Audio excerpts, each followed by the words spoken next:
ఒక RMP doctor negligence వల్ల ఒక 14 ఏళ్ల అమ్మాయి ఖమ్మంలో జరిగిన ఈ సంఘటన ఇప్పుడు అక్కడ అందరినీ కూడా కలిచివేస్తుంది. అసలు ఏం జరిగింది ఈ ఘటనలోనే తెలిసిన ప్రయత్నం చేద్దాం. ప్రజెంట్ మనతో పాటు దాము బాలాజీ గారు సీనియర్ జర్నలిస్ట్ ఉన్నారు. వారిని అడిగి తెలుసుకుందాం. నమస్కారం సార్. నమస్తే. సార్, జలుబు చేసిందని చెప్పేసి ఒక ఆర్ఎంపీ డాక్టర్ దగ్గరికి వెళ్తే అతను మరి ట్రీట్మెంట్ ఏ రకంగా ఇచ్చాడో తెలియదు కానీ ఆ 14 ఏళ్ల అమ్మాయి ప్రాణం అయితే పోయింది సార్. ఇప్పుడు అది అక్కడ చాలా వైరల్ అయిపోతుంది. ఖమ్మంలో జరిగిన ఈ సంఘటన గురించి ఎటువంటి వివరాలు ఉన్నాయి, అసలు ఏం జరిగింది ఈ ఘటనలో, మీరేం చెప్తారు?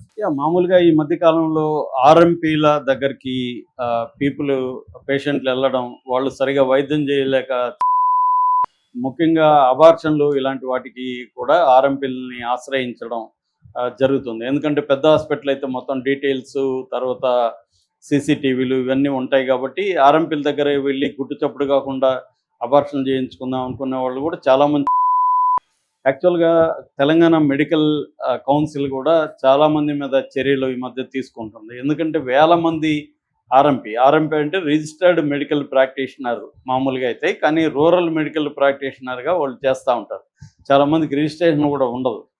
వాళ్ళు ఏంటంటే ఏదో మినిమం వైద్యం నేర్చుకుంటారు, ఇంజక్షన్లు వేయడము, కొన్ని మందులు ఇవ్వడము, అలాంటివి నేర్చుకొని ఈ మధ్య అయితే ఏముంది, ఆన్లైన్లో చూసి కూడా ఇచ్చేయచ్చు. మనం ఆన్లైన్లో పలానా జబ్బుకి ఏం మెడిసిన్ అంటే వాడు ఇచ్చేస్తాడు, లేదా ఈ చాట్ జీపీటీ లాంటివి అడిగినా కూడా చెప్పేస్తాడు. అలాగా ఈ మధ్య ఎక్కువైపోయారనమాట ఇలాగా. అలాగే ఇప్పుడు ఖమ్మం దగ్గర కొనిజర్ల దగ్గర వీళ్ళది బస్వాపురం అనే విలేజ్ ఈ అమ్మాయిది. ఈ అమ్మాయి పేరు చెల్లా హేమశ్రీ, 8th క్లాస్ చదువుతుంది, 14 ఏళ్ల పాప. ఈ పాప కొనిజర్లలో కస్తూర్బా గాంధీ బాలికా విద్యాలయలో చదువుతుంది. కస్తూర్బా గాంధీ బాలికా విద్యాలయలో హాస్టల్లో ఉండి 8వ క్లాస్ చదువుకుంటుంది. అయితే ఇప్పుడు బోనాలకి హాలిడేస్ ఇచ్చారని బోనాలకి ఇంటికి వచ్చింది. ఇంటికి వచ్చినాక అమ్మాయి కొద్దిగా జలుబు, దగ్గు వచ్చింది, లైట్గా ఫీవరిష్గా ఉంది. దాంతో వాళ్ళు సరే ఇట్లా ఉంది కదా, నువ్వు మళ్ళీ స్కూల్కి వెళ్ళాలి అని చెప్పి వాళ్ళు ఈ ఆర్ఎంపీ డాక్టర్ దగ్గరికి తీసుకొచ్చినాక ఆయన పరిశీలించి ఫీవర్ అది ఉంది, నీకు ఇంజక్షన్ ఇస్తానని చెప్పి క్యాన్యులా వేశాడు. మామూలుగా ఇంజక్షన్లకి క్యాన్యులా వేయరు, ఏదన్నా సెలైన్లలో ఎక్కించాలా అలాంటి వాటికే జనరల్గా వేస్తారు. మరి తను ఏం వైద్యం వచ్చో ఏమో తెలీదు, క్యాన్యులా వేసి దాంట్లో ఒక ఇంజక్షన్ ఇచ్చిన కొన్ని నిమిషాలకే అమ్మాయి స్పృహ తప్పి పడిపోయింది అక్కడే. దాంతో వాళ్ళు భయపడిపోయి అతను పారిపోయాడు. ఇమ్మీడియట్గా పారిపోయేసరికి వీళ్ళ బంధువులు భయపడిపోయి అక్కడ నుంచి ఇమ్మీడియట్గా ఖమ్మంలో ఉండే ఒక ప్రైవేట్ హాస్పిటల్కి తీసుకెళ్లారు. వాళ్ళు ఇమ్మీడియట్గా ఈసీజీ చేసి ఆల్రెడీ డెడ్ ఆన్ అరైవల్ అంటారు. బ్రాడ్ డెడ్ ఆన్ అరైవల్ 2 రకాలు ఉంటాయి. బ్రాడ్ డెడ్ ఏమంటే ఆల్రెడీ వచ్చేసరికి దారిలోని లేకపోతే తెచ్చట అనేది చెప్తారు.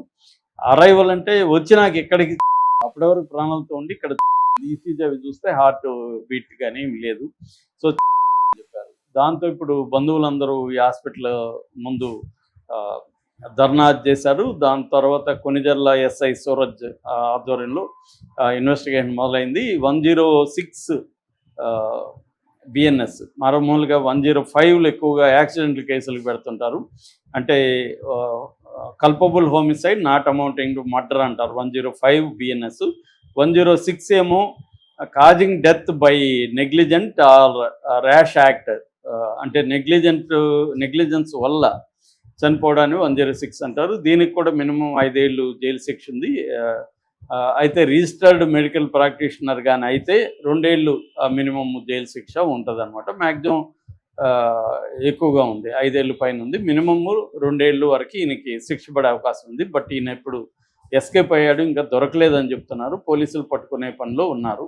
అట్లాగే సీసీటీవీలు, ఇంజక్షన్ సిరింజ్ అవన్నీ కూడా పోలీసులు హ్యాండ్ ఓవర్ చేసుకుని వాటంతా కూడా ఫోరెన్సిక్ సైన్స్ ల్యాబ్ పంపించారు. అసలు ఈ మందు ఏంటి, ఏమిచ్చాడు ఏంటి అనేది, అంటే జ్వరానికి ఇది ఎందుకు ఇచ్చాడు ఏంటి అనేది ఒకటి. బంధువులు ఏం చెప్తున్నారంటే అతను ఫుల్గా తాగున్నాడని చెప్తున్నారు.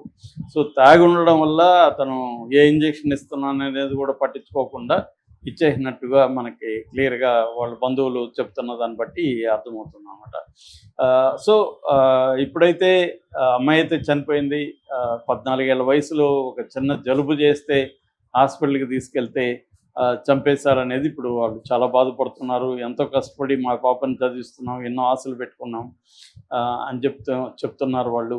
ఇతని తాగేసి నెగ్లిజెన్స్ వల్ల మామూలుగా ఇండియాలో ఏమవుతుందంటే మనకి యాక్చువల్గా అయితే డాక్టర్ల సంఖ్య ఇండియాలో బాగానే పెరుగుతుంది. మనకి ఒక లెక్క ప్రకారం మన పార్లమెంట్లో 2026లో సబ్మిట్ చేసిన లెక్క ప్రకారం ఇండియాలో అలోపతి డాక్టర్లు 15,35,000 మంది ఉన్నారు.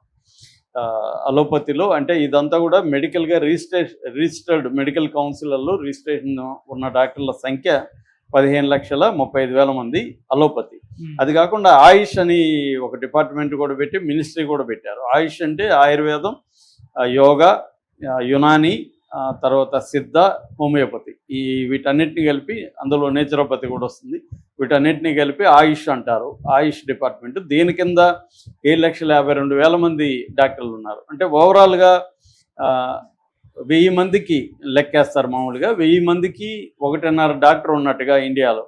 మామూలుగా అయితే WHO ప్రకారం మినిమం 1000 మందికి ఒక డాక్టర్ ఉండాలి. ఆ రకంగా WHO స్టాండర్డ్స్ కంటే మనకు కొంత బెటర్గానే ఉన్నట్టు, 1000 మందికి 1.5 ఉన్నట్టు. కానీ ఈ సంఖ్య రూరల్కి వచ్చేసరికి తగ్గిపోతుంది. అర్బన్లో ఏమో 1000 మందికి 2 డాక్టర్లు ఉంటే, రూరల్లో 1000 మందికి 0.65 డాక్టర్, అంటే ఒక డాక్టర్ కూడా లేడనమాట రూరల్కి వచ్చేకాడికి. అంటే density of doctor population urban సెంటర్స్లోనే ప్రధానంగా ఉంది. అందువల్ల రూరల్కి వచ్చేసరికి ఆర్ఎంపీలు లేకపోతే ఇంకెవరో వైద్యం చేసేవాళ్ళు రకరకాల వైద్యాల పేరుతో వాళ్ళే వైద్యం చేసేస్తుంటారు. గుడ్డిగా వాళ్ళని నమ్మేసి వీళ్ళు పీపుల్ కూడా వెళ్ళిపోతుంటారు. ఎందుకంటే ఇప్పుడు ఈ అమ్మాయికి నిజానికి ఖమ్మంకు ముందుగానే వెళ్ళుండొచ్చు, కానీ లైట్ జలుబు దగ్గుంది అంతే, పెద్ద ఫీవర్ కూడా ఏమి, టెంపరేచర్ కూడా ఎక్కువ లేదు. సో ఇక లోకల్ డాక్టర్ చాలే అనుకుంటారు కదా ఎవరైనా. అసలు చాలామంది వెళ్ళరు. కొంతమంది మెసేజ్లు పెడతారు కొంతమంది డాక్టర్లకి, లేదా ఫోన్లు చేస్తారు, సిమ్టమ్స్ ఏమని అడిగి వాళ్ళు ఇచ్చేస్తారు. లేదా ఈ మధ్య ChatGPT చాలా యాప్స్ వచ్చేసాయి, హెల్త్ యాప్స్ కూడా ఫ్రీగా దొరుకుతున్నాయి. ఈవెన్ మెటాలో కూడా మనకి వచ్చేసింది. వాళ్ళని అడిగితే ఈ సిమ్టమ్స్ ఇస్తే అది కొన్ని క్వశ్చన్స్ అడిగి మన సిమ్టమ్స్ చెప్పినాక ఈ మెడిసిన్ వాడండి. కాకపోతే వాళ్ళు కాషన్ చెప్తారు డాక్టర్ దగ్గరికి పోమని, కానీ జనాలు ఇలా వాడుతుంటారు. కాకపోతే ఏంటంటే జనరల్ ట్యాబ్లెట్లు చెక్ చేసుకొని సైడ్ ఎఫెక్ట్లు ఏమన్నా ఎవరు తినొచ్చు అవన్నీ ఇంటర్నెట్లో చెక్ చేసుకుని తింటే పెద్దగా ఏమి కాదు. కానీ ఇది ఇంజెక్షన్ ఇతను ఇచ్చాడు. మామూలుగా అలోపతిలో ఉండే ప్రాబ్లం అదే. అలోపతిలో రియాక్షన్స్, సైడ్ ఎఫెక్ట్లు ఎక్కువ ఉంటాయి.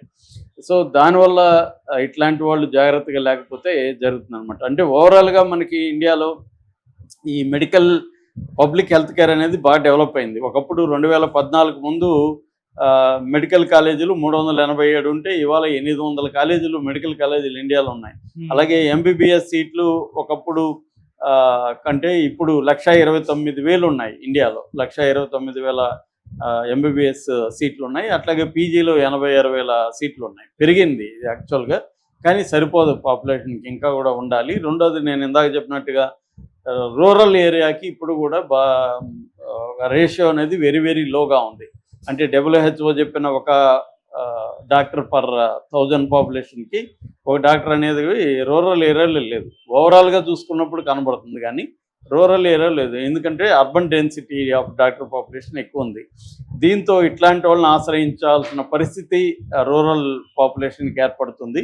వీళ్ళేమో సరిగ్గా చేయకుండా, వీళ్ళకి ఏంటంటే ఆర్ఎంపీ వాళ్ళకి రకరకాల వ్యాపారాలు ఉంటాయి, వాళ్ళు దాని మీదే పూర్తిగా ప్రాక్టీస్ కూడా చేయరు. వాళ్ళకి అది పెట్టుకొని వాళ్ళకి పబ్లిక్ కాంటాక్ట్స్ వస్తాయి కాబట్టి దాన్ని పెట్టుకొని రకరకాల వ్యాపారాలు చేసి రకరకాల స్కాముల్లో కూడా మనకి ఆ మధ్య కూడా ఒక ఆర్ఎంపీ డాక్టర్ స్కామ్ చెప్పుకున్నాం. స్కాముల్లో కూడా రియల్ ఎస్టేట్ దీంట్లో ఆర్ఎంపీని చంపేశారు ఆ మధ్య. సో అలాగా చాలా కేసుల్లో కూడా వీళ్ళు ఆర్ఎంపీ ఉంటారు. ఏదేమైనా ఒక మంచి టీనేజ్ అమ్మాయి పాప బాగా చదువుకుంటుంది, అలాంటి పాపని ఇతను నెగ్లిజెన్స్ వల్ల. Okay, thank you so much.